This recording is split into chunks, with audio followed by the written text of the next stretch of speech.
Emmanuel Shachaf, hello to you. Hello, hello. What would be the main topic of this monthly report, monthly interview?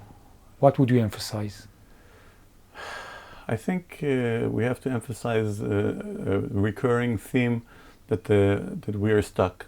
That we are stuck in a situation which is doing us tremendous harm. Us means the Israelis. Israel is stuck. The state of Israel is stuck. We're in a war of attrition with Hezbollah and with Iran and with Hamas.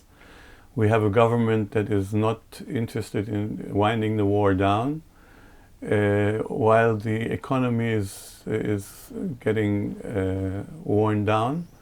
The people are not strong enough to overthrow the government at this time. Why? Because there's no, for several reasons. One of them is that the people have been worn down by the demonstrations which have been going on for a very long time, already for almost a year, and even more than that.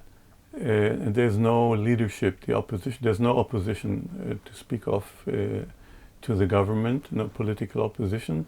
There are no leaders out there in the public who can raise a flag and say, "Follow me." So all the circumstances are very problematic for a change of situation. You found yourself personally in one unique demonstration, all alone, Yeah, well, in Netanya. A friend of mine pioneered a demonstration of individuals in order to show up to symbolize the misfortune of hostages, how they are kept. And he put down a chair at a crossing in Tel Aviv, and he sat down with his eyes covered and his hands cuffed to symbolize a hostage. And I did the same in Netanya, and I think it resulted in interesting reactions from the public, who was mainly supportive. Supportive is the one sentence that got into your heart? That thank you what you're doing for us. So, do you think that a war is going to be happening between Israel, Iran, Hezbollah in the coming days or weeks? It might. I think the chances are that the full-blown war will be fought are low, unless Israel takes some decisive action, which may be, but the whole world is trying to prevent us from doing that, like it's trying to prevent the Iranians from doing that. I don't think anybody's really talking to Hezbollah, or maybe the French are through the Lebanese government. But there's a lot of pressure not to go into regional war, and it could be that both Iran and Hezbollah are happy with the way the situation is. Which is, a couple of dozen missiles a day in the north. That practically abandoned by the state of Israel. Basically abandoned by the state of Israel, and they just have to keep on doing that, and that will wear us down, no end. Keeping the threat, but not executing a huge amount of missiles. Just keep it in very low grade violence. That's the way to really cause harm, because the economy is hurt. The social fabric is badly influenced, and nothing else is needed. On the other hand, Israel attacked a school in Gaza, saying that there are many top terrorists also from Islamic Jihad there that were hurt, and also children are reported to be dead there. What is your perspective? Well, I think attacks like these are counterproductive in the extreme. I think counterproductive. I think there's no amount of Hamas operatives can make up for the collateral damage among civilians and civilian casualties in the eyes of the world public opinion. I think Israel loses out a lot more than it could possibly gain from killing another Hamas operative. Hamas is definitely down on its knees and it's absolutely no problem for the government of Israel to claim that that we won the war and do something to process what happens after the war. Do you think that the assassination of Hania is a winning victory picture of the war by Israel? I think I don't think it could be used as it should be used. The government misses a lot of opportunities in that respect. It would have been a possibility to use it as a picture of winning, even though I thought I would think that he was the wrong guy to kill. Why? Because he was from the political echelon. In the end, we're going to have to talk to Hamas or to some people of Hamas, even if it's only over the hostages. So now Israel can confront Sinwar. Yeah, now we have to talk to Sinwar.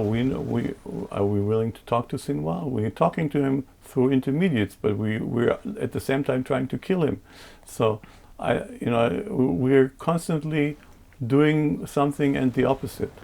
And we're blocking ourselves into a bunker from which there's no way out. Emmanuel, you were servicing the State of Israel in the Air Force, in the Mossad. How can you explain that after more than 10 months, Sinwar is still alive?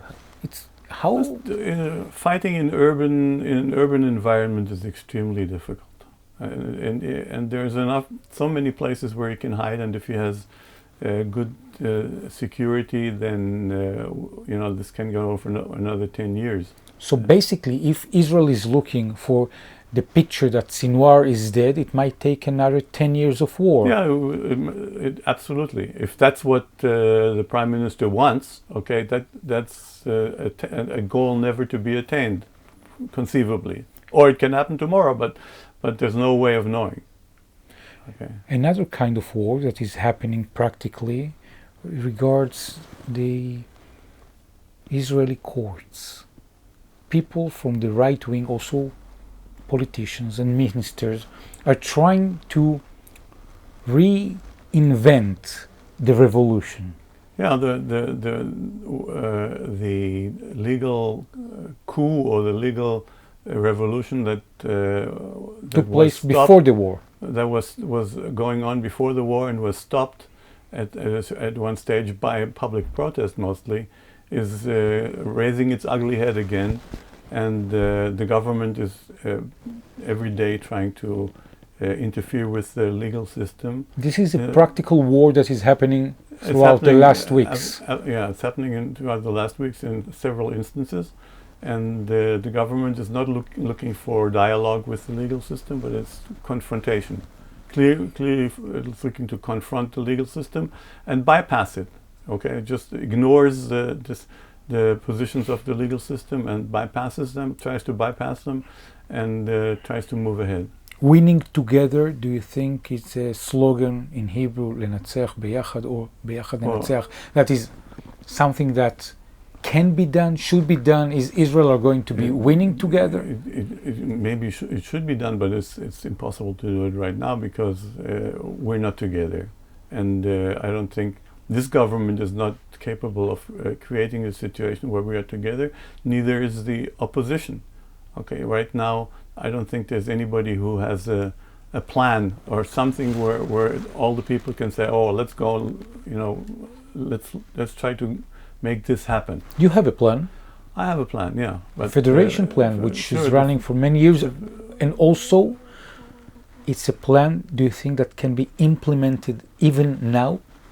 It can conceivably be implemented, but the situation has to deteriorate a lot more. I think people it's hard to believe the situation is bad enough, but I think the situation has to deteriorate even more before people are willing to take such extensive steps regarding equality in the land of Israel. Also for the Arab people. Also for the Palestinians, as is called for by the Federation plan. But in the end, people will come around to it, okay? Because there's only that much more we can fight. Good news for the last update in this interview that you would like to emphasize? Yes, also connected to the Federation. Our book on the Federation We got the first draft, so we're working on the draft, and we hope to get the book out by the end of the year. Co-authors, My which is co-author, very, very unique, Emmanuel Shachaf and Taysir Abu Saada, Taysir Abu Saada, my Palestinian partner, who lives in Jericho. who lives in Jericho, and is very, very saddened by what's happening in Gaza, of course. And he has lots of relatives there. He has lots of relatives there, and the book that you are writing, and it's coming to the last drafts, tries to tell a new story for the Middle East, a new story for the conflict. In one line, what story would you visualize? Well, I think the bottom line is, or the top line is, it's we have to do it together. Okay, there's no way of doing this in any other way but together in a one-state scenario, and the way to do that is in a federation, and in the end we'll all come around to that, but it'll take a time. Emmanuel Shachaf, a leader with patience, I want to thank you very much. People that want to be part of this revolution of creating equality in between people, regardless if whether they are Jewish or Israelis or Palestinians or Arabs or Christian or Muslims, and they want to be part of this unique perspective, how they can reach you? Contact me at Emmanuel Shachaf on Facebook, or Identity, the Quest for Israel's Future on Facebook, or the Federation Movement also on Facebook. Emmanuel Shachaf, thank you very much. Thank you.